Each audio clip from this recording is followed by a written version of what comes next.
Over the last 24 hours, the geopolitical confrontation across the Middle East entered a decisive, irreversible phase that threatens to dismantle decades of Western security architecture. Following coordinated strikes and retaliatory exchanges, Iranian strategic planners executed a multi-tiered countermove that caught Western intelligence networks off guard. Instead of engaging in a symmetric fleet-on-fleet engagement that plays directly into American naval advantages, Tehran unleashed an asymmetric campaign combining precision missile strikes, distributed drone salvos, and aggressive maritime interdiction across the primary energy corridors of the Persian Gulf and the Red Sea. In Washington, official press briefings project unwavering solidarity with regional allies, reassuring global markets that the United States military retains full dominance over international waterways, and that the alliance with Israel remains completely unified. However, beneath this polished public messaging lies a deep, structural contradiction.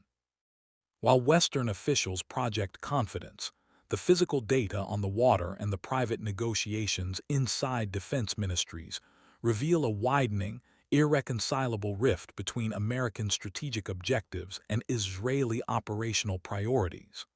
Washington wants to contain the crisis, avoid a wider multi-front war, and prevent the exhaustion of its finite naval stockpiles. Tel Aviv, conversely, views this moment as an existential window to permanently destroy Iranian command infrastructure and nuclear facilities, regardless of the broader regional fallout. Both strategic paths cannot be pursued at the same time. Either the United States prioritizes regional stability and forces a diplomatic compromise, or it gets pulled into an open-ended regional campaign dictated by allied escalation. Today, we look past the political theater and analyze the structural mechanisms driving this coalition fracture. To understand why this moment is fundamentally different from previous Middle Eastern standoffs, you must evaluate a concept I define as the asymmetric dilemma doctrine. For nearly 8 decades, Western military dominance in the region relied on overwhelming conventional power. Heavy aircraft carrier strike groups, stealth strike platforms, and guided missile destroyers provided an impenetrable deterrent against regional states. If a regional actor challenged Western interests, the response was swift, concentrated, and overwhelming. However, modern warfare has undergone a structural revolution in cost and geography. Tehran recognized that it could never outbuild the United States Navy in heavy surface combatants. Instead, it spent decades engineering a distributed, low-cost kill web composed of tens of thousands of ballistic missiles, land attack cruise missiles, one-way attack drones, smart naval mines, and mobile coastal launchers. This distributed arsenal fundamentally alters the economic math of warfare. When a Western warship intercepts a $20,000 automated drone by firing a $2 million surface-to-air interceptor, the defender is operating at a catastrophic 2-order-of-magnitude cost deficit. This dynamic cannot be sustained over a protracted campaign. Over days and weeks of sustained engagements, the defender's missile magazines rapidly deplete, requiring expensive, weeks-long port rotations for specialized reloading that cannot be completed at sea. By leveraging this asymmetry, Tehran has engineered an operational environment where deploying billion-dollar naval assets in confined littoral waters creates an unsustainable liability for Western commanders. This operational reality has triggered a direct divergence between American and Israeli strategic doctrines. Let us examine the foundational clash of interests between Washington and Tel Aviv. From the perspective of Israeli security planners, the primary threat is existential and temporal.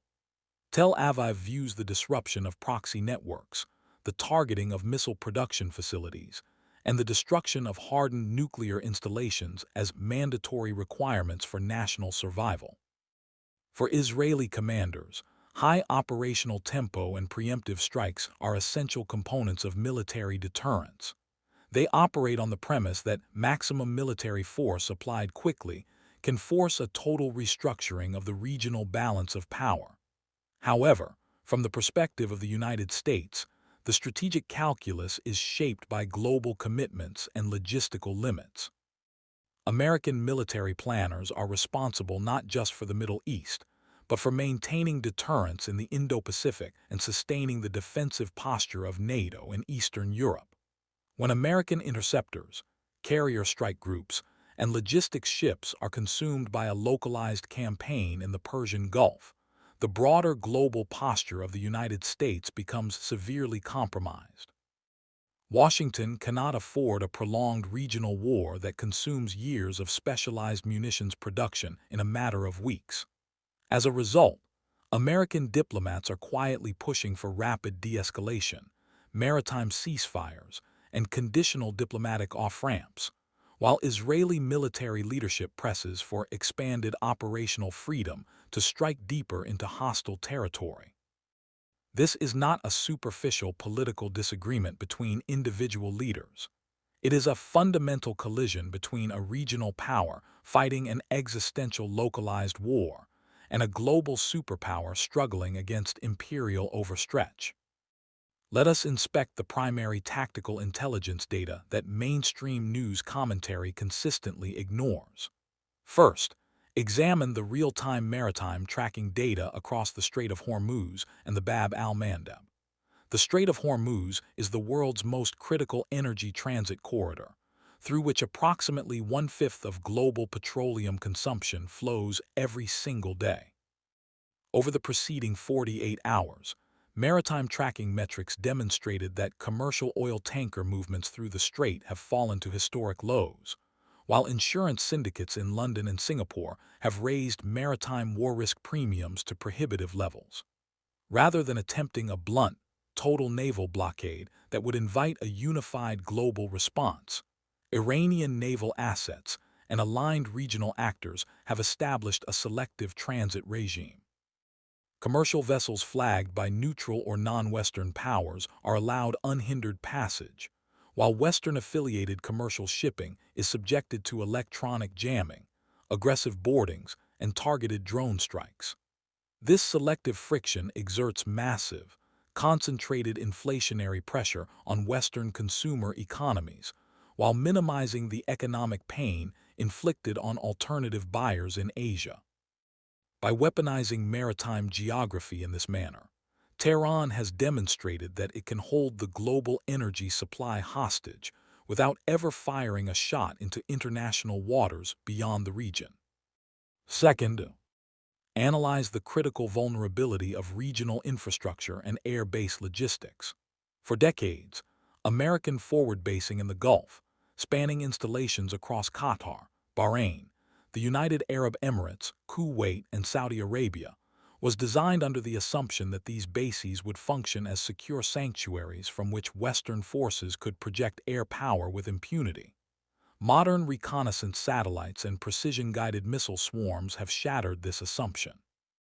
In recent exchanges, satellite imagery confirmed that regional host nations have become deeply alarmed by the prospect of incoming retaliatory missile salvos striking sovereign energy terminals, desalination plants, and commercial aviation hubs. Consequently, several Gulf Cooperation Council states have quietly restricted American forces from utilizing their sovereign airspace and military airfields for offensive strike operations against Iranian territory.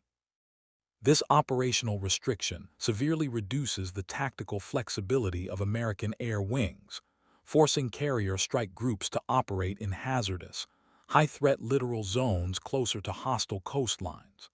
When regional host nations deny basing access out of fear of asymmetric retaliation, the entire foundation of Western expeditionary warfare begins to unravel. This strategic impasse leads directly to a profound historical parallel embedded in the very founding documents of the American Republic. In 1796, President George Washington issued his farewell address to the nation, delivering a clear and timeless warning regarding the dangers of foreign policy overreach. Washington cautioned the young republic against establishing permanent, passionate attachments to foreign states, observing that entangling alliances inevitably pull a nation into conflicts in which it has no fundamental strategic interest. He warned that, when an empire assumes the defense obligations of distant nations, it surrenders control over its own national destiny, becoming hostage to the ambitions, animosities, and vulnerabilities of its regional partners. Fast forward to the present day. The United States finds itself caught precisely in the trap George Washington predicted. By maintaining extensive, open-ended security guarantees across multiple unstable regional theaters, Washington has created a condition where the tactical decisions of foreign allies can instantly drag American forces into catastrophic, unscheduled wars. When domestic industrial production cannot keep pace with the consumption of precision munitions, and when naval shipyards face multi-year repair backlogs, the illusion of infinite global power collapses against the hard realities of physical mathematics. Consider the domestic and global economic consequences of this prolonged strategic deadlock. In the modern interconnected economy, the price of crude oil, liquefied natural gas, and containerized consumer goods is determined not by long-term averages, but by marginal logistics costs. When commercial fleets are forced to bypass the Suez Canal and the Strait of Hormuz, they must reroute around the Cape of Good Hope at the southern tip of Africa. This diversion adds 10 to 14 days of transit time in each direction, consumes thousands of additional tons of fuel per vessel, and ties up global shipping capacity in transit rather than unloading at ports. The direct result is a structural surge in freight rates, supply chain delays for critical industrial components, and renewed inflationary waves across Western economies. For an American administration navigating domestic economic pressure and electoral scrutiny, sustained spikes in energy prices represent a political catastrophe. This economic vulnerability is precisely what Tehran and its regional partners are exploiting. They understand that while the United States military possesses overwhelming destructive firepower, Western political systems possess exceptionally low tolerance for sustained economic disruption and prolonged casualty exposure. Furthermore, examine the broader great power dynamics that this regional crisis accelerates. When the United States Navy is forced to deploy multiple carrier strike groups and dozens of escort destroyers to police Middle Eastern choke points, it creates massive strategic vacuums in other vital theaters of great power competition. In the Indo-Pacific, where the primary long-term balance of power for the 21st century is being decided, Western naval presence is diluted every time a warship is diverted to the Red Sea or the Persian Gulf. In Eastern Europe, Allied stockpiles of surface-to-air interceptors and artillery munitions are continually drawn down to supply regional defense systems. Strategic competitors in Moscow and Beijing are observing this dynamic with immense satisfaction.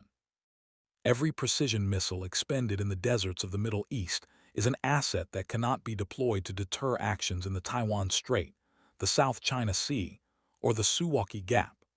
By pinning American military hardware in a peripheral regional quagmire, the anti-Western multipolar bloc achieves its core strategic objective without having to engage Western forces in direct combat. The Middle East has once again become the strategic graveyard of imperial overextension. Now, let us examine the internal political dynamics within Tel Aviv and Washington that make a diplomatic resolution exceptionally difficult to achieve. In Israel, military strategy is inextricably linked to political survival and national security doctrine. The Israeli public and defense establishment operate under the acute understanding that any display of hesitation or perceived weakness invites immediate escalation from hostile forces along every border. For Israeli leadership, accepting a negotiated settlement that leaves Iranian-backed missile capabilities intact is viewed as an unacceptable security failure. Therefore, Israeli defense doctrine prioritizes preemption, deep kinetic strikes, and the systematic dismantling of enemy command nodes, regardless of whether those actions strain diplomatic relations with the White House.